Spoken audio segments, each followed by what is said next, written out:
Hey guys, quick intro lang. Today is Friday and tonight we are gonna have a date night. Sorry yung ko ganito pa. As usual, magulo pa siya.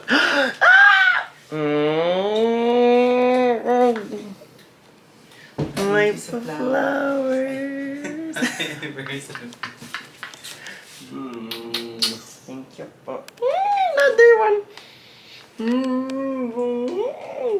Gwapo ng baby ko. Meron kaya amoy, ano? Ay, wala nga masyado. Mamaya, magbihis lang ako. Magbihis ako eh. Yay! Thank you, Sako. Okay, magbihis lang ako, mabilis. Saan ko pwede pa baby? Magbihis ako. Please. Ikaw, di ka na Wait, ito na yung intro. This is Running Back, Map. Cool. And yeah. Peace tayo. Bye! Okay, this is what I am wearing. Sa TikTok shop lang tong top eh. It's just a white top and black pants. And I'll be wearing this one as a jacket. Wow, you look so formal. And just wearing accessories.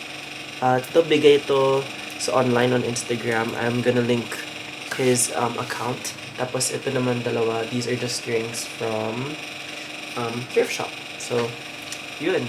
Yeah! And medyo nag-concealer lang din ako here, and here. Kaya yun ako parang, wow, bakit ang itim lang mo? Kasi hindi ko siya nalagyan ng concealer, that's why.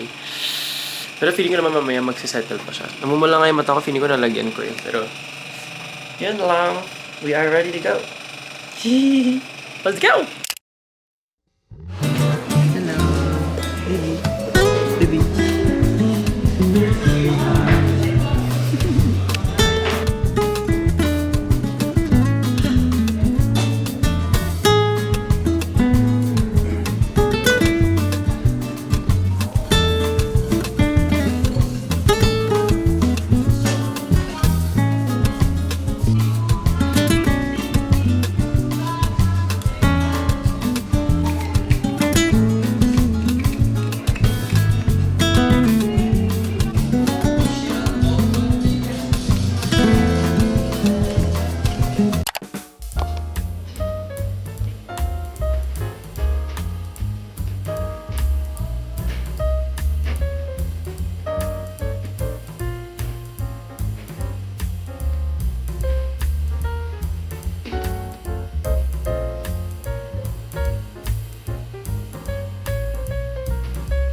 Baby.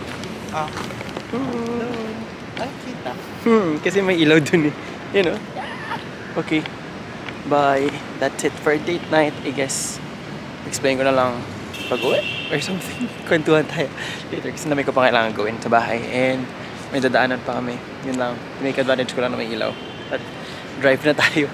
By the way, ito lang medyo creepy dito. Kasi dito kami nakapag-park. So, bye-bye. Let's go. Hi. So, yun. Uwi na kami. Ang pangit na ng lighting. Sorry guys. Ito na talaga. And this is the best that we can do. For ganyan. Hindi na lang siya umihi sa pader. Kaya nga eh. Kasi, may umihi sa kotse. Nakakainis. May umihi. Of all the cars na pwede niyang pilian dito sa parking, yung atin pa talaga yung nabili niya. Okay. Bye! See you sa bahay.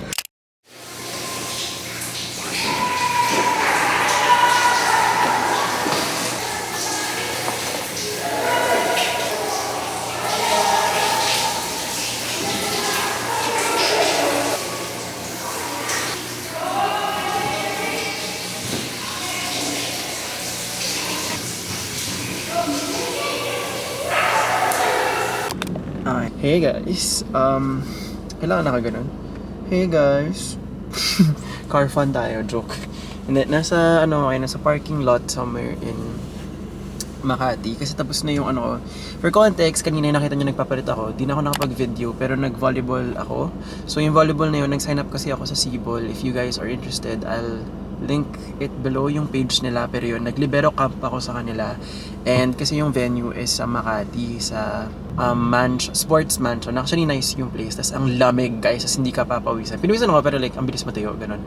So ang saya ng first day, medyo more on adrenaline, more on agility and more on takbo-takbo as in pagod ako kasi sobrang weakness ko talaga yung cardio. Anyway, kahapon naman, if you guys, actually sa bahay ko na lang ikikwento kasi nakakaya mag-vlog dito. May mga dumadaan ako. Nasa parking lot lang talaga ako. And dito ko napili sa may condo namin before kasi libre pa ako dito mag-park kasi may sticker ako. Anyway, nagpo-post din ako. Puro anyway, di wala na akong tinapos na thought. Nagpo-post ako ngayon on TikTok. And nakikita ako ng iba na oh my god, feeling ko ginudge niya.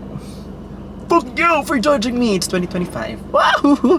And then, tas nalimutan ko rin kasi dalhin yung libro. Wow, pa-jump yung thoughts ko, no? Sige, isa-isa. Nalimutan ko dalhin. Oh my god, may dadaan ulit. Nalimutan ko dalhin. Oh my gosh, may dadaan. Off ko muna to. Nalimutan ko dalhin yung... Ay, mas okay nang walang ilaw. Okay. So, ito pala yung view ko. O, diba? Nagsiskip na naman yung brain ko. Yan. And gusto ko sana kumain dito mag-isa. Pero iniisip ko pa. Ayun, going back, feeling ko ang pangit ng quality nito kasi ng dilim. Pero yan. Yun. Nagtry ako ngayon mag-post ng TikTok vid. Yun ba yung sinasabi ko? Nagtry ako mag-post ng TikTok video right now. Kasi gusto ko lang. Kasi dapat talaga po-post ko to before nag-start yung volleyball namin. Kasi 5 PM yun eh. Pero yung nangyari ay hindi siya nag-upload. So ngayon, in-upload ko muna and I am thinking of the next thing to do kung uwi na ba ako. Kasi if I'm gonna go home na, mag-work lang ako. Pero parang gusto ko kasi magpa-massage. So gusto ko na sana mag-reserve para diretso na ako doon kasi naligo naman ako doon sa gym. So I am clean. So I am good to go. I'm good for a massage if I can get a massage. Pero hindi ko lang alam kasi kung saan. Pero nagugutom din ako. So hindi ko talaga alam yung gusto kong next na gawin. Pero ang dami ko ding work na kailangan gawin na matapos tonight. Tapos may vlog din na dapat tomorrow kasi sabi ko sa sarili ko every Sunday magpo-post ako. So medyo stressful, medyo stressed ako kasi yung thoughts ko talaga lately have been all over the place. I'm so insecure about my body. Napunta na tayo dun. Sobrang insecure ko sa body ko kasi pagising ko ngayon ng umaga, pag open ko ng social media, may nakita ko na parang wow, sana all. Na pag ganun ako, hindi naman dapat. Tapos parang usually I am so happy for friends kapag nakikita ko silang nagta-thrive. And I am happy for that person but also nasad ako when I saw myself in the mirror na parang uwi ako, ilang months na ako, ilang years na ako nag-workout pero hindi kasi consistent and hindi rin ako nagda-diet so walang results masyado. Ayun, yun yung una akong na-stress and then nag-away pa kami na Daddy Edgy tapos Daddy Edgy ngayon ay nasa kanyang friends, may inuman sila tapos hindi niya na ako in-invite kaya sabi niya na baka daw pagod na ako after ng volleyball. Pero anyway, personal na yun. Yun lang ang aking vent for the day. So yeah, update ko kayo kapag nakapili na ako ng gagawin. Kung ano ba talagang next move ko, I'll let you guys know. Bye!